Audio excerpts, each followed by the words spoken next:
বিসমিল্লাহির রহমানির রহিম।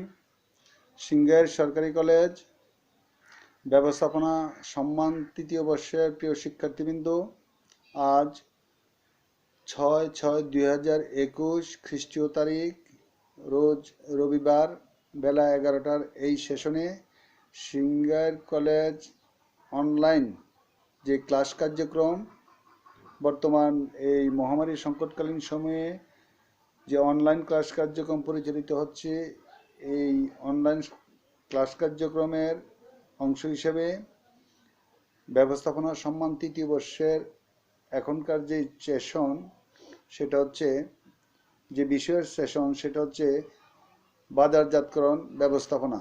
বাজারজাতকরণ ব্যবস্থাপনা আর এই বাজারজাতকরণ ব্যবস্থাপনা ক্লাস কার্যক্রম পরিচালনা করছি আমি মোহাম্মদ নুরুল হক, সহকারী অধ্যাপক, মার্কেটিং বিভাগ, সিংহের সরকারি কলেজ। প্রিয় শিক্ষার্থীবৃন্দ, আমরা গত ক্লাসে বাজারজাতকরণ ব্যবস্থাপনার যে তৃতীয় অধ্যায় আমরা আলোচনা শুরু করেছি। তৃতীয় অধ্যায়ের যেই শিরোনাম বা অধ্যায়ের যে শিরোনাম, সেটা হচ্ছে analysing consumer and business market. এর মধ্যে প্রথম যেটা, সেটা হচ্ছে কনজিউমার অ্যানালাইজিং কনজিউমার। এবং অ্যানালাইজিং কনজিউমারের মধ্যে আলোচনার যে বিষয়সমূহ আছে, সে বিষয়সমূহ হচ্ছে কনজিউমার বিহেভিয়ার, তারপর হচ্ছে ফ্যাক্টরস ইনফ্লুয়েন্সিং কনজিউমার বিহেভিয়ার, তারপর হচ্ছে psychological process influencing consumer respond to the marketing programme, তারপর হচ্ছে পারচেজিং ডিসিশন এবং মেন্টাল অ্যাকাউন্টিং। এই বিষয়সমূহ নিয়ে হচ্ছে কনজিউমার অ্যানালাইসিস। তৃতীয় বর্ষ ব্যবস্থাপনা সম্মান বাজারজাতকরণ ব্যবস্থাপনার তৃতীয় অধ্যায়ের কনজিউমার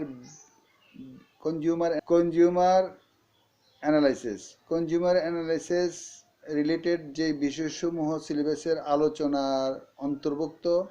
এই বিষয়সমূহের মধ্যে আমি আবার বলছি, সিলেবাসের আলোকে বিষয়সমূহ হচ্ছে কনজিউমার বিহেভিয়ার, তারপর হচ্ছে ফ্যাক্টরস ইনফ্লুয়েন্সিং কনজিউমার বিহেভিয়ার, তারপর হচ্ছে psychological process influence consumer respond to the marketing programme, তারপর হচ্ছে পারচেজিং ডিসিশন এবং মেন্টাল অ্যাকাউন্টিং। এর মধ্যে প্রথম যেটা কনজিউমার অ্যানালিসিস থেকে প্রথম যেটা আলোচনার বিষয়, সেটা হচ্ছে কনজিউমার বিহেভিয়ার। এবং কনজিউমার বিহেভিয়ার সম্পর্কিত আলোচনায় আমরা গত ক্লাসে কনজিউমার বিহেভিয়ার সাথে কিছু সম্পৃক্ত বিষয় নিয়ে আমরা আলোচনা করেছি। এখানে একটি বিষয় উল্লেখ করতে হয়, সেটা হচ্ছে কনজিউমার বিহেভিয়ার।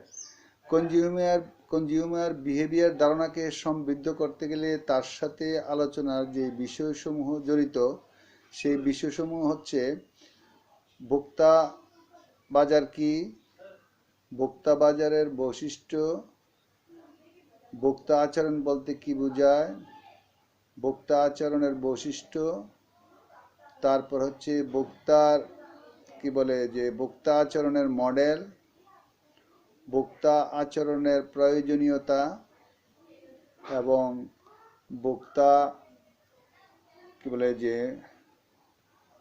ভোক্তার আচরণ বিবেচনা। এমনতর বিষয়গুলি নিয়ে হচ্ছে এমনতর বিষয়সমূহের আলোচনার আলোকেই ভোক্তা আচরণ সম্পর্কিত ধারণা সমৃদ্ধ। এর মধ্যে আমরা গত ক্লাসে ভোক্তা বাজার বলতে কি বোঝায়, ভোক্তা বাজারের বৈশিষ্ট্য, ভোক্তা আচরণ বলতে কি বোঝায় এবং ভোক্তা আচরণের বৈশিষ্ট্য সম্পর্কিত বিষয় নিয়ে আমরা আলোচনা করেছি। আজকের ক্লাসে আমরা ভোক্তা আচরণের প্রয়োজনীয়তা এবং ভোক্তা আচরণ মডেল এই সম্পর্কিত বিষয় নিয়ে আলোচনা করব। প্রথমত, ভোক্তা আচরণের প্রয়োজনীয়তা। ভোক্তা আচরণের প্রয়োজনীয়তার বিষয়সমূহ আলোচনা করতে গিয়ে যে বিষয়সমূহ আসলে ভোক্তাকে ভালোভাবে জানা, ভোক্তাকে ভালোভাবে বোঝা এবং তার সাথে ভোক্তার সকল রকম বিষয়কে পর্যালোচনা সাপেক্ষে তার সাথে যোগসই কর্মসূচি ঘোষণা করেই কিন্তু বাজারজাতকরণ কর্মসূচি কী করতে হয়, পরিচালনা করতে হয়। আর সেজন্যই কি বলে যে ভোক্তা আচরণ ভোক্তা আচরণ সম্পর্কিত বিষয়ের কি আছে, প্রয়োজনীয়তা আছে।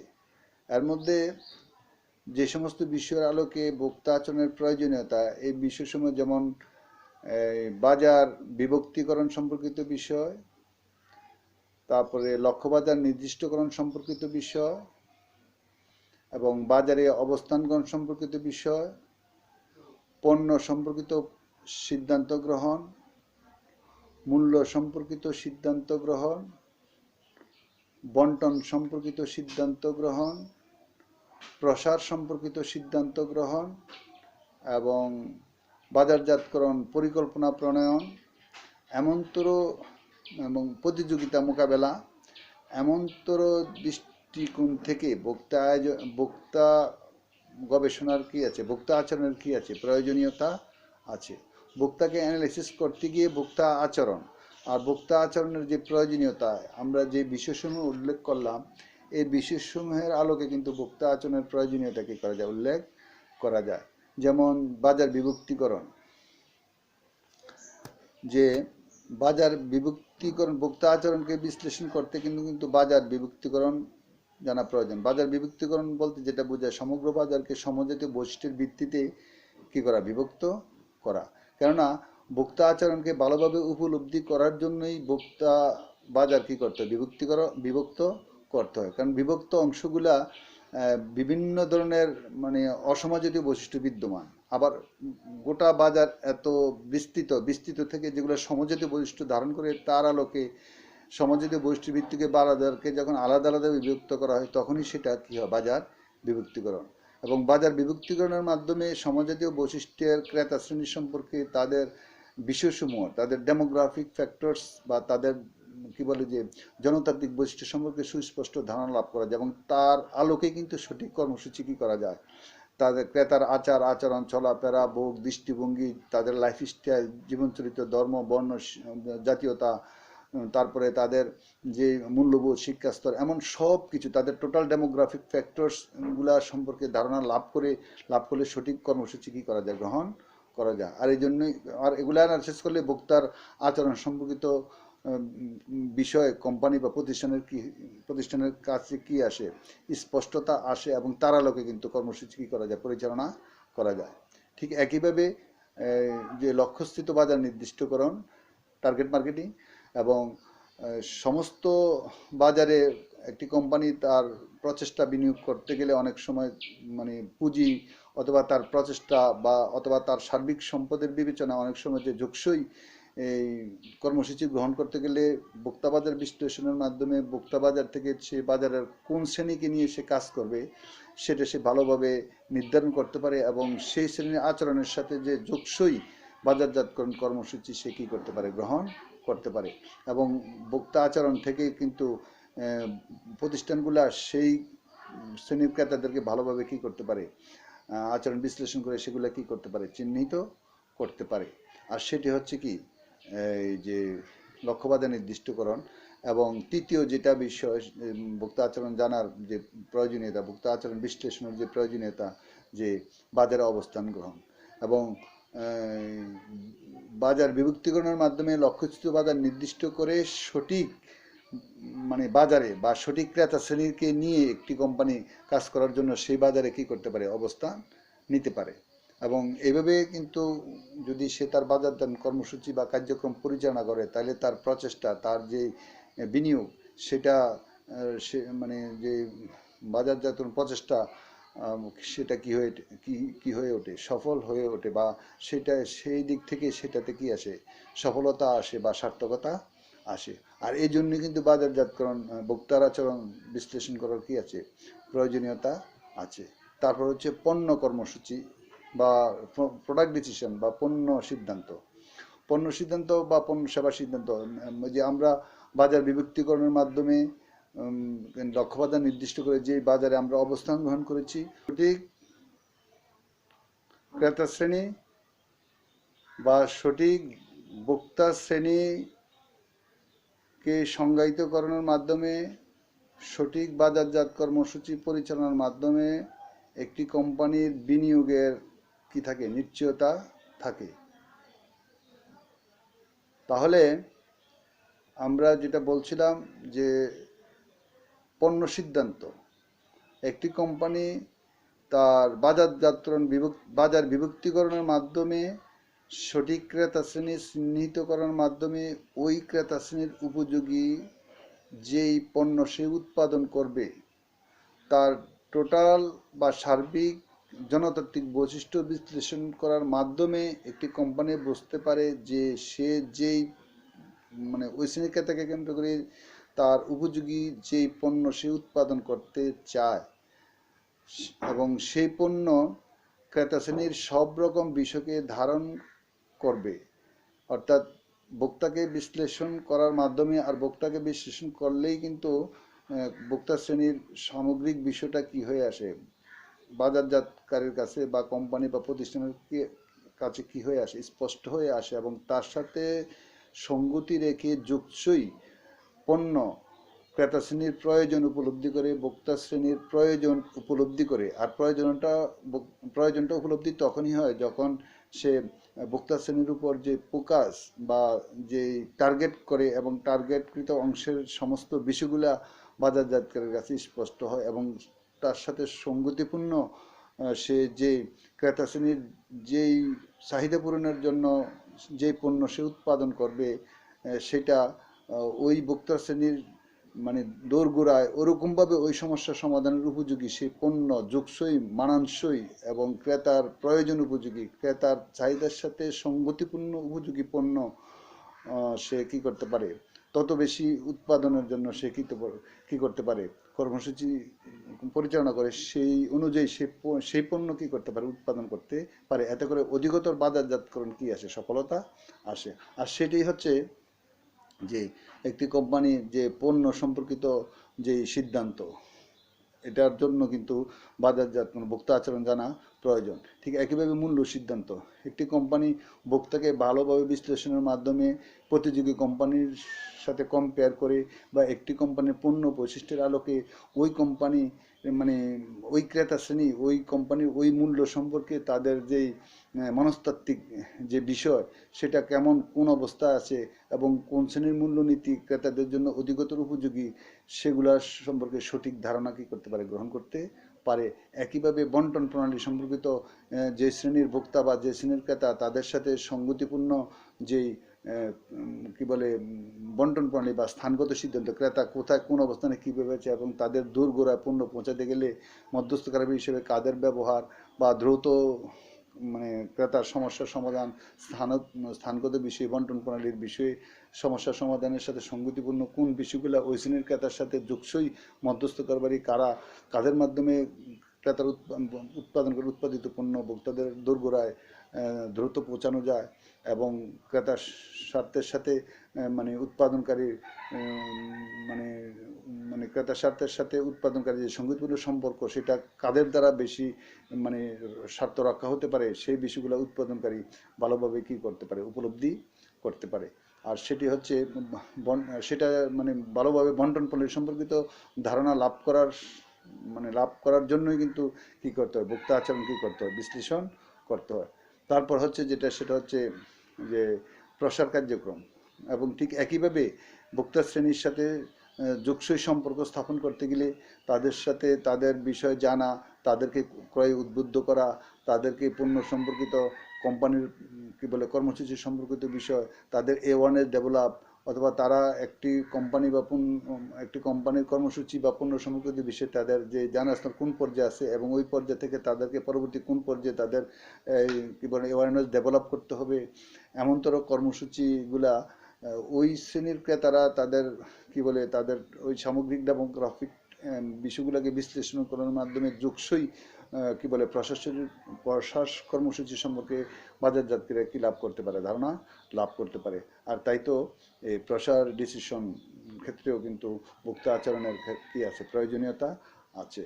তারপর যেটা আসে প্রতিযোগিতা মোকাবেলা। প্রতিযোগিতা মোকাবেলা করার ক্ষেত্রে একটি কোম্পানি প্রস্তাবিত একটি কোম্পানি তার সাথে যে সমপর্যায়ের প্রতিযোগী, তার চেয়ে যে শক্তিশালী প্রতিযোগী বা তার চেয়ে দুর্বল প্রতিযোগীর সাথে মানে কেমন পণ্য সম্পর্কিত বা তার বিজ্ঞাপন সম্পর্কিত, প্রসার কর্মসূচি সম্পর্কিত, অথবা তার পণ্যের গুণাবলী বৈশিষ্ট্য সম্পর্কিত বিষয় কোন কোন দিকে কেমন কি মানে তার পরিবর্তন বা ধরে রাখার বিষয়, এমন বিষয়গুলো কেমন হতে পারে, এই সম্পর্কিত সিদ্ধান্ত সে কী করতে পারে, সুস্পষ্ট ধারণা নিয়ে কি বলে যে এই প্রতিযোগীর সাথে সে কী করতে পারে, মোকাবেলা করতে পারে।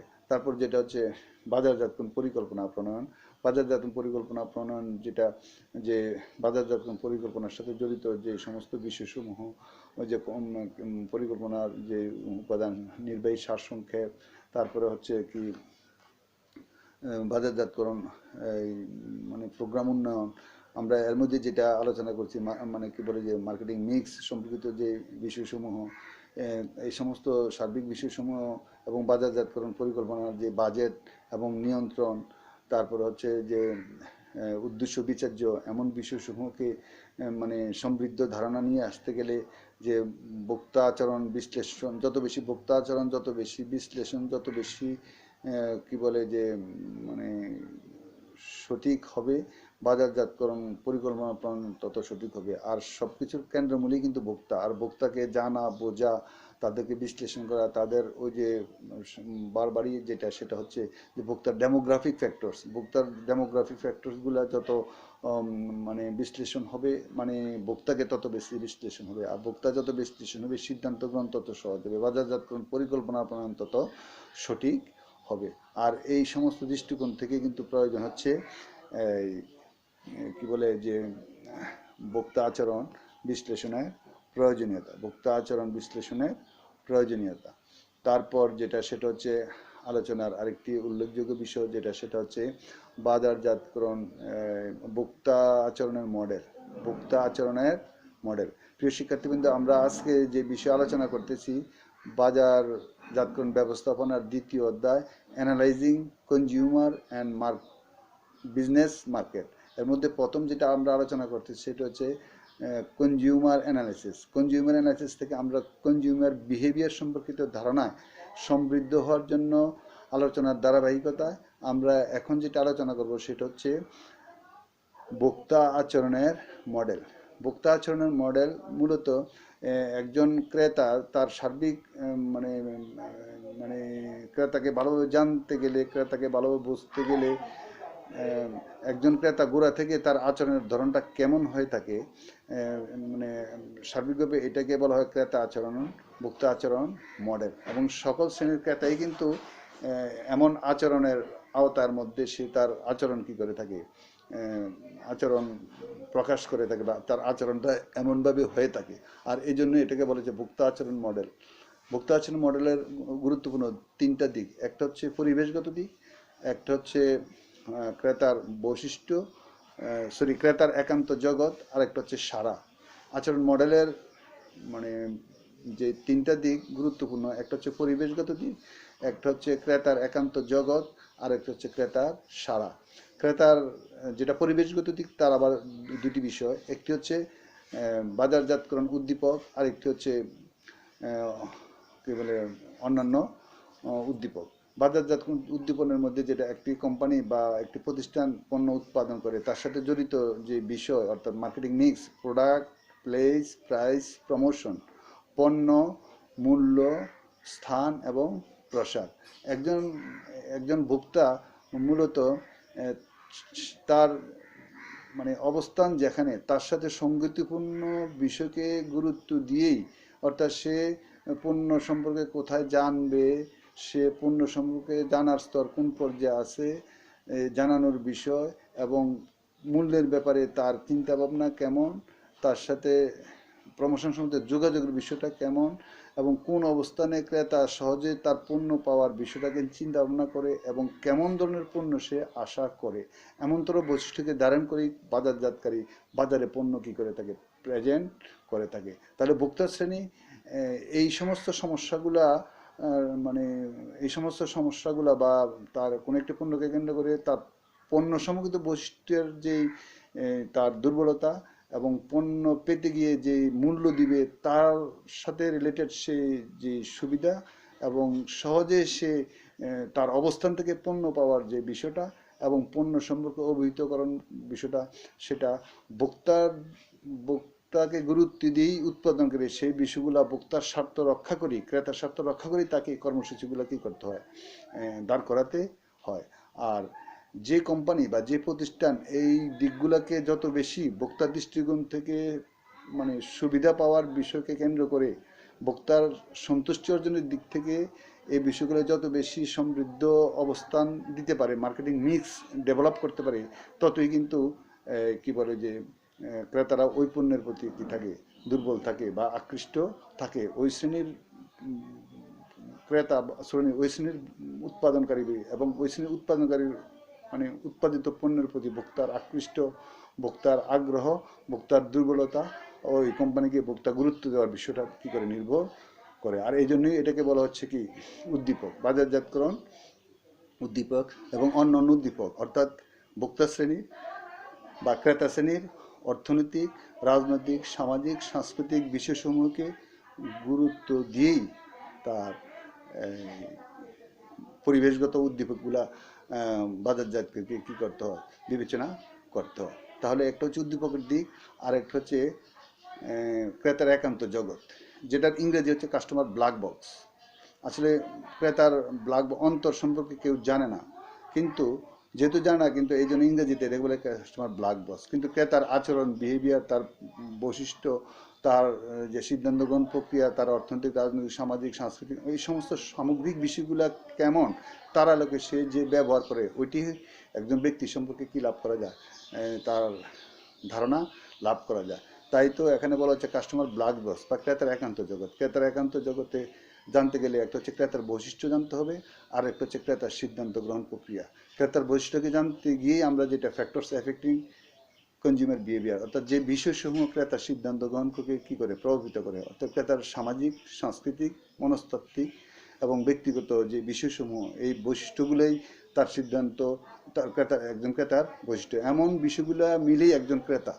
তাই তো ক্রেতার বৈশিষ্ট্য, তারপরে হচ্ছে ক্রেতার এই বৈশিষ্ট্যগুলো আলোকে তার সিদ্ধান্ত গ্রহণ প্রক্রিয়ার বিষয়টা কী করে থাকে, হয়ে থাকে।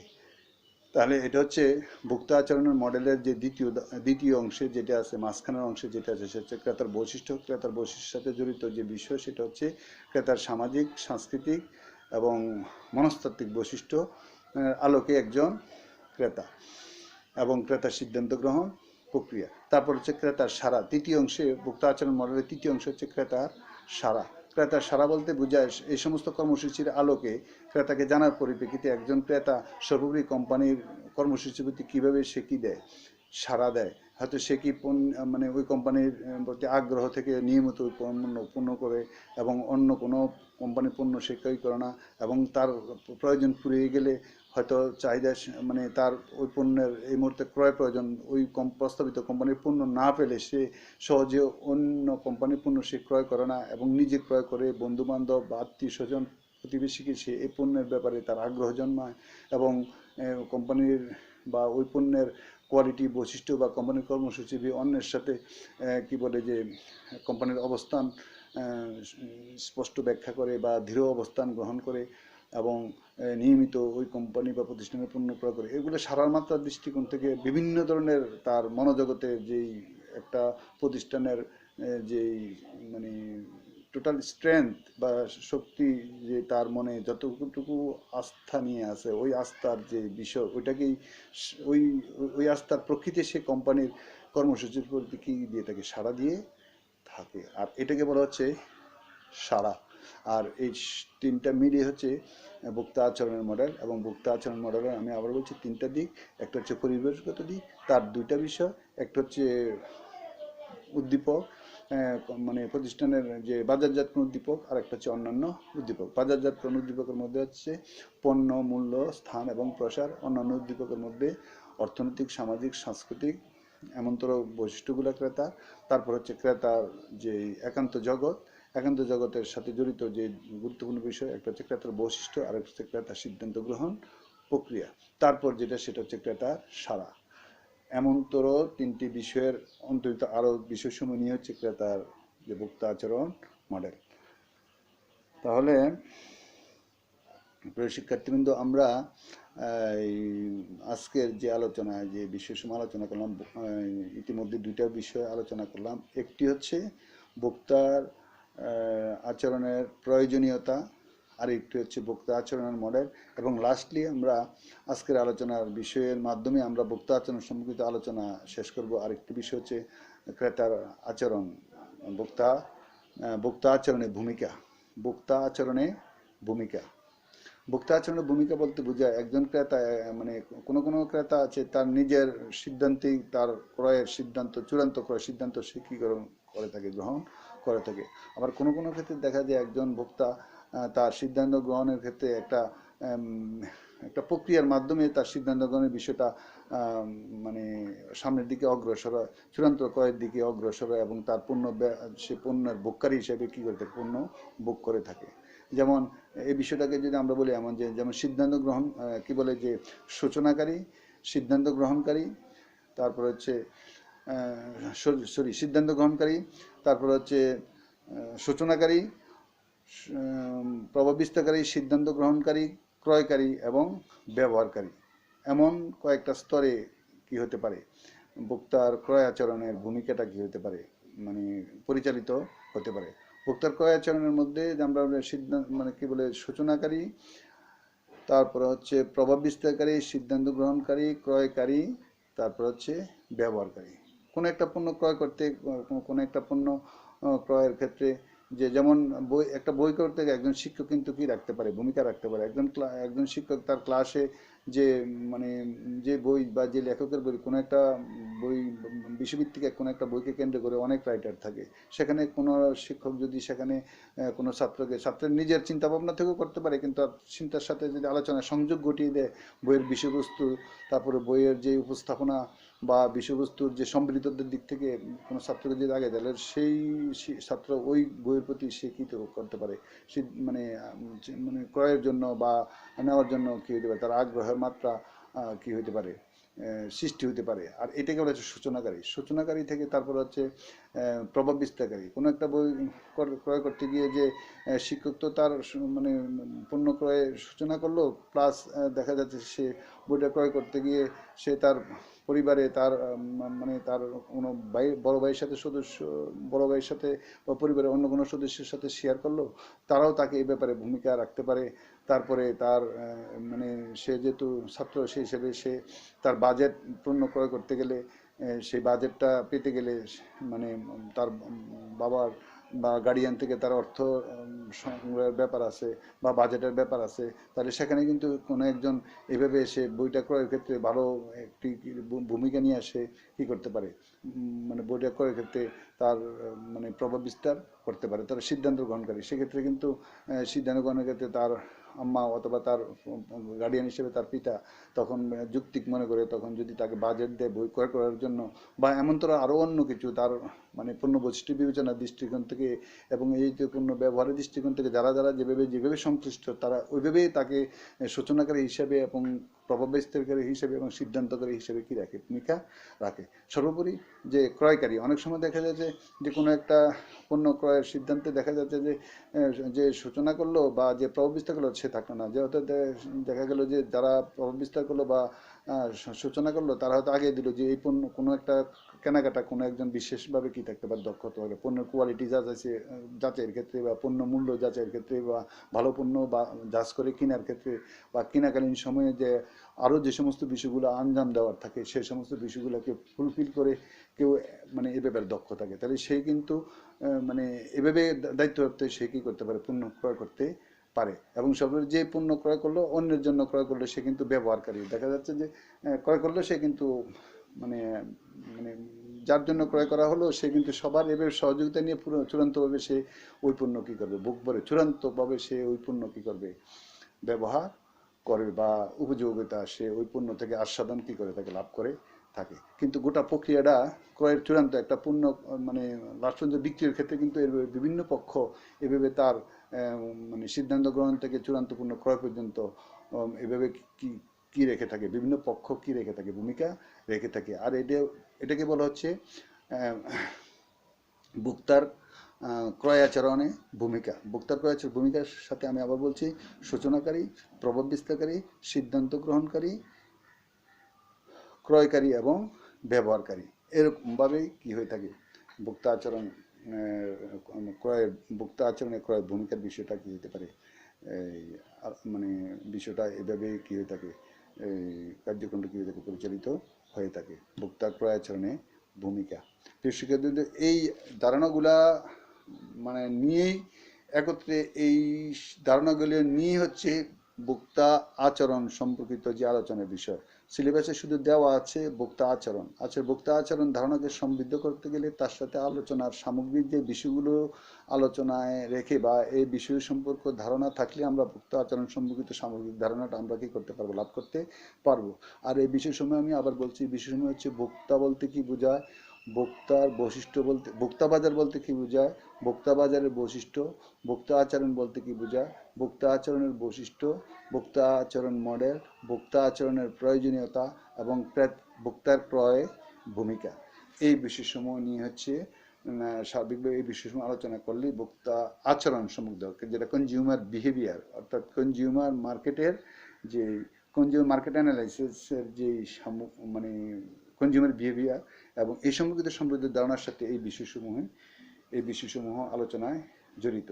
তাহলে আমরা আজকের এই আলোচনার মাধ্যমে কনজিউমার বিহেভিয়ার সম্পর্কিত বিষয়টা আলোচনা আমরা শেষ করলাম। আগামী ক্লাসে ফ্যাক্টরস, আমরা যেটা ভোক্তা আচরণে প্রভাব বিস্তারের উপাদান, এই বিষয়সমূহ নিয়ে আমরা আলোচনা করব। এই আশাবাদ ব্যক্ত রেখেই আজকের এই ব্যবস্থাপনা সম্বন্ধীয় ক্লাস কার্যক্রম এখানেই শেষ করলাম। সবাইকে ধন্যবাদ।